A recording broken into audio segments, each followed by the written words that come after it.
আজ নেতাজি ইন্ডোরে ছিল তৃণমূল কংগ্রেসের বিশেষ অধিবেশন এবং সেই অধিবেশনে তৃণমূল কংগ্রেস সুপ্রিমো মমতা বন্দ্যোপাধ্যায় বার্তা দিয়েছেন দলের কর্মীদের। বিভিন্ন বিষয়ের বার্তার পাশাপাশি তিনি একটি কথাও বলেন, যেখানে তিনি খুব স্পষ্টভাবেই বলেছেন যে মাদার তৃণমূল, আদি তৃণমূল, নব্য তৃণমূল এরকম কোনো বিষয় নেই, তৃণমূল কংগ্রেস একটি। কি বলেছেন আমরা শোনাবো। সবাই খারাপ এ কথা আমি বলবো না,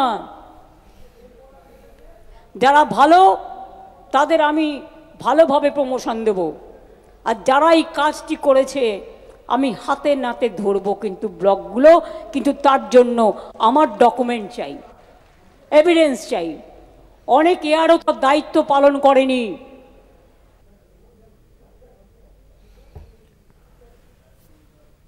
আমরা কথা বলবো, আমাদের সঙ্গে রয়েছেন আমাদের প্রতিনিধি দুর্গাদাস বন্দ্যোপাধ্যায়। ঠিক কাকে বার্তা দিতে চাইলেন মুখ্যমন্ত্রী মমতা বন্দ্যোপাধ্যায়?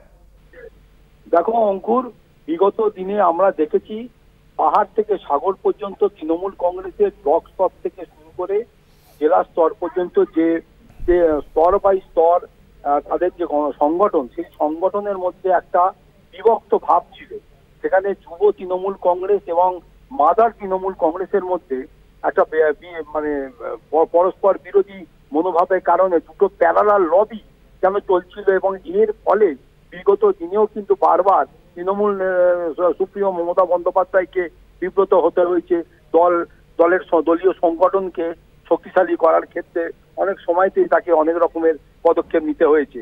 তাই আজকে যেহেতু সামনেই 2026-এর বিধানসভা নির্বাচনকে কথা মাথায় রেখে আজকের এত বড় সম্মেলন এবং তিনি বার্তা দিলেন, সেই জায়গাতে তিনি একটা বিষয় বলেছেন যে আমি তৃণমূল বুঝি না, আমি ওই দাদাকে বুঝি। এটা বলা চলবে না।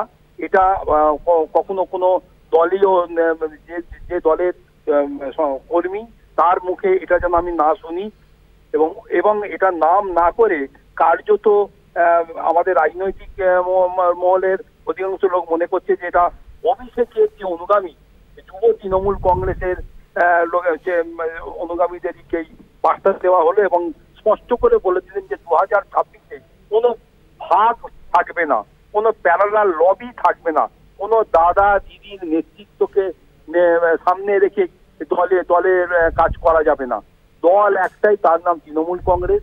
তৃণমূল কংগ্রেসের সুপ্রিমের মমতা বন্দ্যোপাধ্যায় যে দিশা দেবেন, যে নির্দেশ দেবেন, যে পথে চলার জন্য তার দলীয় কর্মীদেরকে নির্দেশ পাঠাবেন, সেইটা মেনেই আগামী দিনে চলতে হবে। তাই কোন দাদা কি বললো, কোন দিদি কি বললো, কোন কার কে কোন অনুগামী, এই বিষয়টাকে কিন্তু তিনি একদম নস্যাৎ করে দিয়েছেন। এবং তিনি যেটা বলবেন, তিনি যে দলের শেষ কর্তা, তিনি যে দলের শেষ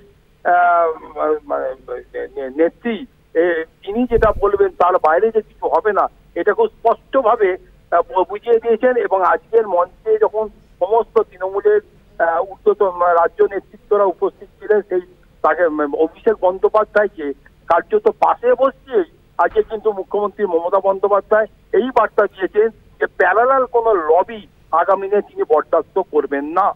এবং এইটা যদি আগামী দিনে এটাকে যদি ইমপ্লিমেন্ট হয়, আগামী দিনে যদি তৃণমূল কংগ্রেসের পক্ষ থেকে দেখা যায় যে 2026-এর যে ইলেকশন আসছে, বিধানসভা নির্বাচন, তার আগে যদি এই মাদার তৃণমূল কংগ্রেস আর যুব তৃণমূল কংগ্রেসের মধ্যে এই যে পরস্পর বিরোধী মনোভাব ছড়ে গিয়ে যদি তারা একত্রিতভাবে লড়াই করে, তাহলে তৃণমূল কংগ্রেস বিগত দিনের থেকে যে এ রাজ্যের বিরোধী দল বিজেপি এবং বামপন্থী দলের থেকে অনেক ভালোবেসে ফল করবে, এটা কিন্তু বলার অবকাশ থাকে না।